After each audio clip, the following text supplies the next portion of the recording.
Fakultas Ekonomi dan Bisnis Islam FEBI Universitas Surya Kencana Cianjur Selasa 7 Maret 2023 menggelar Seminar Internasional Akuntansi Syariah, Perbankan dan Ekonomi dengan tema Prospek Akuntansi Syariah di Indonesia, bertempat di Ballroom Palace Hotel Cipanas. Kita simak liputan selengkapnya.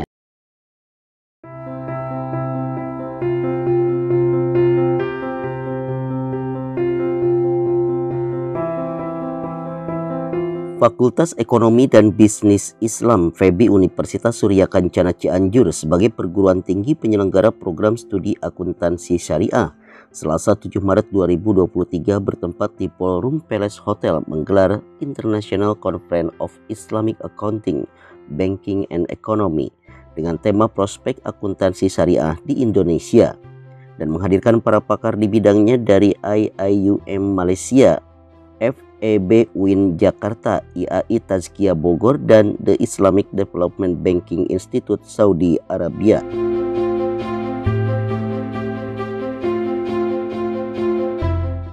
Bahwa kegiatan ini dilatar belakangi oleh perkembangan ekonomi syariah yang demikian pesat, termasuk di dalamnya bidang ilmu akuntansi syariah yang memerlukan kajian secara lebih mendalam oleh para ahli.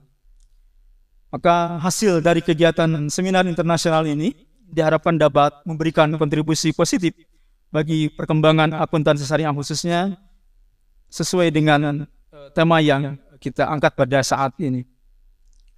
Hadirin yang berbahagia, kegiatan ini sekali lagi dilaksanakan dengan metode langsung dan juga Zoom yang juga disiarkan langsung melalui channel YouTube. Kami mengucapkan terima kasih sekali lagi atas partisipasi Bapak dan Ibu sekalian yang hadir pada kesempatan hari ini di lokasi ataupun juga melalui link Zoom ataupun juga melihat melalui YouTube. Kehadiran Bapak Ibu sekalian sangat berarti bagi kami. Kemudian ucapan terima kasih juga bagi kami kepada para panitia yang sudah bekerja keras untuk dapat mensukseskan terlaksananya acara ini. Rektor Universitas Surya Kencana yang hadir pada kesempatan tersebut sekaligus membuka acara secara resmi, menyampaikan apresiasi untuk Fakultas Ekonomi dan Bisnis Islam yang dinilainya selama ini paling rajin dan inovatif dalam memberikan wawasan kekinian untuk mahasiswa maupun masyarakat luas. Bagaimana peluang dan tantangan lembaga ekonomi syariah di Indonesia. Let me once again thanks our fantastic speaker for giving their time and insight today, and I hope all of you watching enjoy the conference. With Bismillahirrahmanirrahim, I officially open this conference.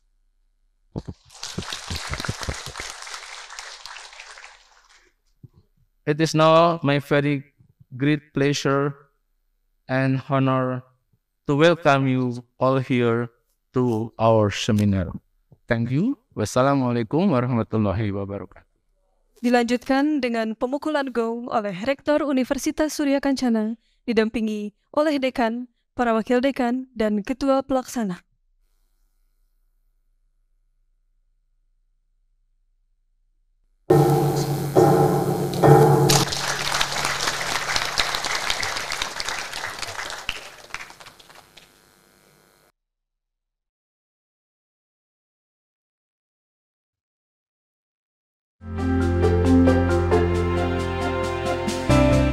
Sementara itu, Dekan FEBI Universitas Surya Kencana sebagai pembicara kunci mengungkapkan bahwa sesuai dengan data statistik OJK, besarnya peluang menjadi akuntan publik untuk objek lembaga keuangan syariah, namun tak sedikit pula tantangan yang harus dihadapi oleh para lulusan FEBI Universitas Surya Kencana khususnya.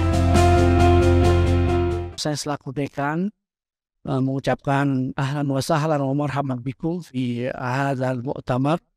Natamanna lakum as-sa'adah fi hadzal funduk insyaallah. Saya berharap mudah-mudahan semua undangan termasuk narasumber bisa memberikan kontribusi yang sangat positif. Tadi Pak Rektor sudah menyampaikan beberapa introduksi terhadap perkembangan dunia perbankan di Indonesia. Dan saya ingin menyampaikan beberapa poin saja yang nanti bisa didiskusikan sangat mendalam oleh para narasumber. Di level makro kita tahu bahwa Indonesia termasuk 5 top countries yang memiliki kontribusi aset terbesar dalam dunia perbankan. Kita tahu Islamic Finance Development Indicator tahun 2021 menempatkan Indonesia di nomor 3 dari aspek knowledge. IFD memiliki beberapa indikator penilaian terhadap Islamic banking in the world. Salah satunya adalah knowledge. Dibanding dengan aset, kemudian juga awareness, lalu performance indikator, Indonesia masuk di 5 besar. Ya. Di dalam aset misalkan Indonesia masuk negara ketiga setelah Saudi dan juga Bahrain. Kemudian dari aspek awareness-nya, bahkan di dalam education, Indonesia menempati nomor ranking 1. Ya, memberikan kontribusi terbesar terhadap edukasi ataupun literasi dalam dunia perbankan. Itu adalah dalam konteks yang makro ya. Di level mikro kita tahu di dalam outlook-nya ekonomi syariah kita, KNEKS juga sudah menyebutkan bahwa perkembangan dunia industri perbankan syariah dan juga ekonomi syariah di Indonesia sangat luar biasa pesat. Salah satunya adalah di mana sekarang sudah hadir sekitar 17-an lebih ya bank syariah. Lalu kemudian juga perkembangan aset ya di Indonesia, juga indikator-indikator lain yang memang menunjukkan ke arah positif dalam konteks ekonomi Islam dan juga perbankan syariah. Salah satunya adalah misalkan di KNEKS ada beberapa strategi ataupun visi dan misi untuk bisa menunjang terhadap increasingnya ekonomi Islam dan perbankan Islam. Salah satunya adalah industri halal, pariwisata halal, kemudian juga apa yang disebut dengan halal challenge ya. Jadi ini adalah sebuah kesempatan. Namun di samping itu kita juga menemukan atau menghadapi kendala dalam dunia sekarang ini. Istilah dalam literatur disebutkan sekarang ini adalah eranya VUCA. Ya. VUCA itu kalau diistilahkan adalah V-nya mungkin vulnerability, kemudian uncertainty, lalu kompleks ya, lalu E-nya adalah ambiguity. Sehingga di dalam dunia digital sekarang, prospek akuntansi syariah selain potensinya luar biasa juga menghadapi tantangan yang sangat luar biasa. Prospeknya kalau kita lihat data OJK per Maret 2023 sekarang itu menyebutkan bahwa kantor akuntan publik di Indonesia itu hanya 389 sekian. Bisa dicek di data statistik OJK. Kemudian akuntan khususnya akuntan yang memang di bidang syariah itu tidak lebih dari 10.000 sekian. Ini adalah satu prospek ke depan.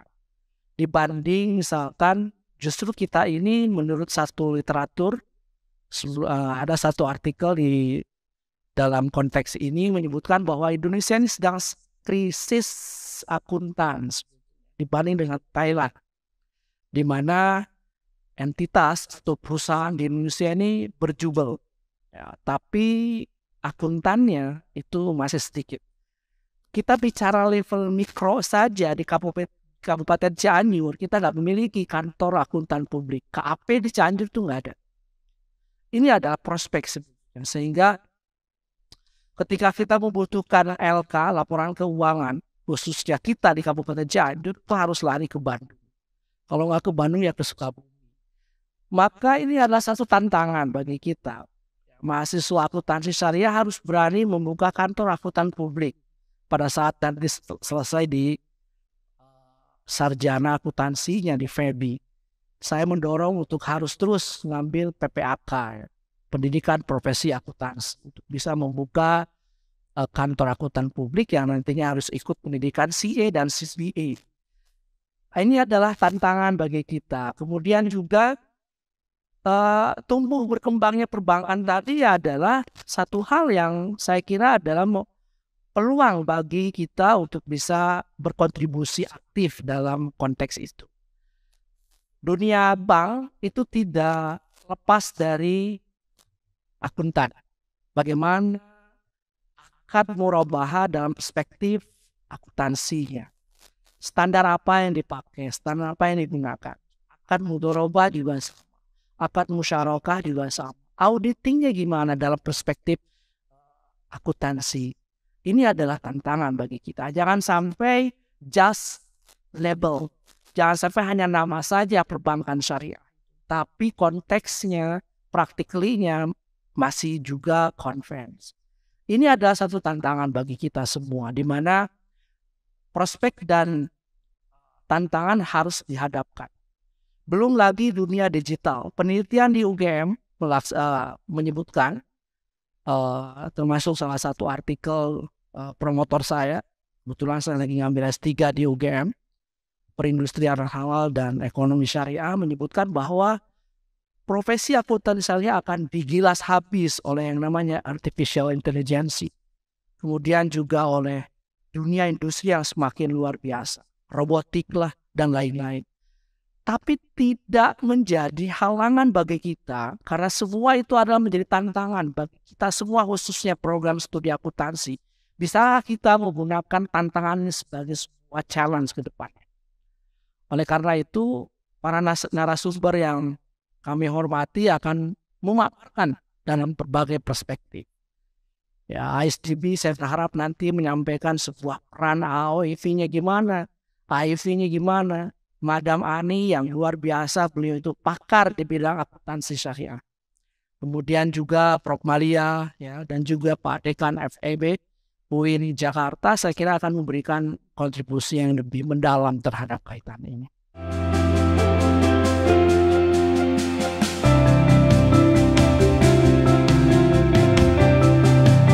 Dari agenda ini diharapkan masyarakat muslim khususnya lulusan FEB Universitas Surya Kencana dapat mengambil peran dari besarnya peluang menjadi akuntan publik. Iman Sulaiman untuk kabar Cianjur TV.